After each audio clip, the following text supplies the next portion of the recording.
Hey guys, welcome to the channel. I'm Brad Peens and I have been doing my surf YouTube channel for about a year now. And today's episode is just really about all the gear I've been using and what I've bought and what I've been trying out and what I've learned as over this past year. And I've learned quite a lot. Even though I've been a photographer for 20 something years and I've surfed most of my life, and then combining those two, you know, you think, oh well, I know quite a bit, but still I've learned so much about gear and photography and just shooting surfing, you know, filming surfing.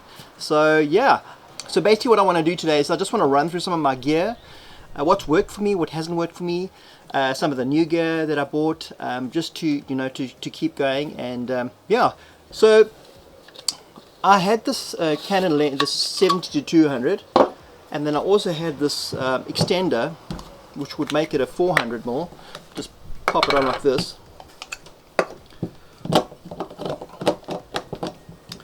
So that would make it a 400mm. The only thing is, I've had this lens for about 15 years, and it's got a little bit of, I would say, fungus inside the lens, so it's not as clear as I'd like it to be. And I also switched to Fujifilm a couple of years ago, so I didn't have a camera for this lens in particular, which was stolen, by the way. That's why I switched to Fujifilm. But yeah, so I had to get an adapter. So let's just take this off quickly. I just want to show you the adapter. So I got the K&F Canon to Fujifilm adapter. That's this over here, and you can see basically just pops on over there like that, and then that'll pop onto my Fujifilm camera. Only thing is, it worked for a couple of sessions, and then some reason, you know, one of the most crucial times where I was filming some huge swell, it just stopped working and it wouldn't recognize my camera, it wouldn't pick it up. So that was like very frustrating. So I haven't used it since then. So yeah, I don't think it's not working. I think I just need to relook at it and retry it again. But yeah, but I haven't. Yeah, it didn't really work for me. I think I was really let down on the day. So, but yeah, so that's just the adapter that I use for this lens. But I think I'm going to sell this lens for not a lot of money and just get something, carry on with my Fujifilm lenses. But anyway, so just to get to my next purchase for the year, after that disappointment, I did need a bigger lens, so I got the Fujifilm. I think it's also the 100 to 400mm lens. It's got a nice little lens hood, and love this lens. I bought it secondhand, and it was basically brand new. So it was a great buy, and obviously it's a native lens to my Fujifilm cameras, and it's great. It's the only thing that I would say, which I will definitely in the future, is when I do buy a bigger telephoto lens with a zoom on it. You can see this one as I do it. This extends. Even though I think this does have some weather sealing, this, when it's raining and you're filming saltwater, and a lot of times when I'm filming JVA, the weather is bad. It's like it's pouring with rain, so I do get raindrops on this thing. So when I maybe try and slide it in, some of that moisture goes into the lens, into the mechanics, which is not great, and I can actually feel it. It's not as smooth as it gets a little bit jerky, like you can just see that little bit of tough spots. And obviously, if you're going to be filming and you want to have these smooth transitions in and out, you don't want it to be jerky. But this has been an amazing lens, and this is what I use at the moment. I use this Fujifilm 100 to 400mm lens. Okay, so going on to the little camera I use, I've got the XT30 and the XT3. This little camera did a lot of the filming.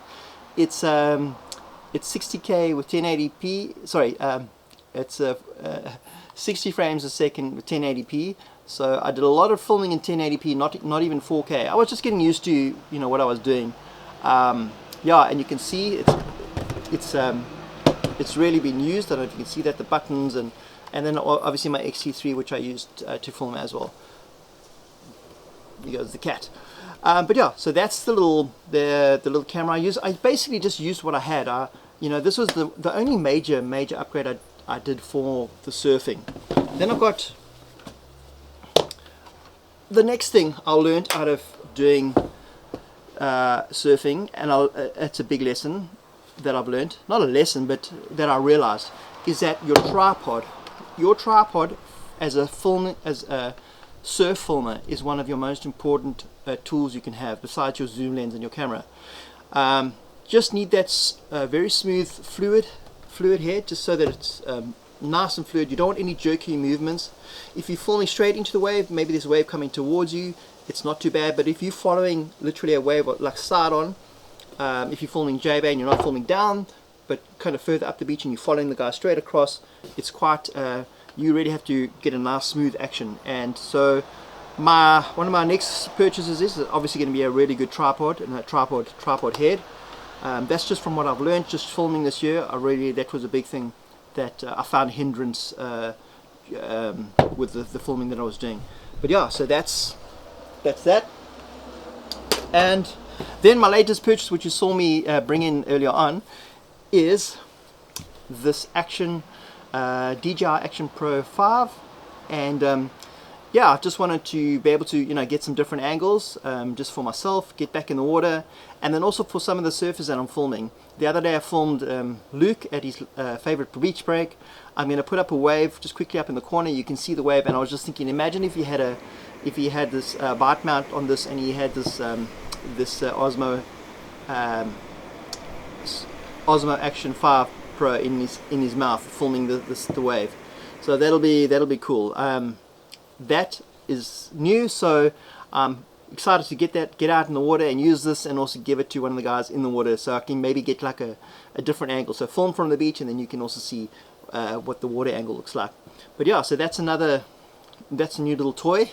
Really fun. Really excited to be using that. But yeah, and then also another little tool I have is my drone.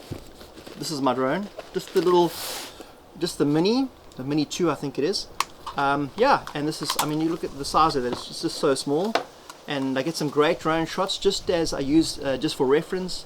So one of the videos I was explaining how the guys would catch the wave and then catch the rip out, and it was nice just to be able to get up there, do a downward shot, and you could see where the rip was and how the guys were doing this loop. So yeah, just nice to kind of also just to set the tone. If you want to just show a bit of the landscape before I start showing you the waves, it's always good to just add in, you know, some different kind of visuals, some B-roll.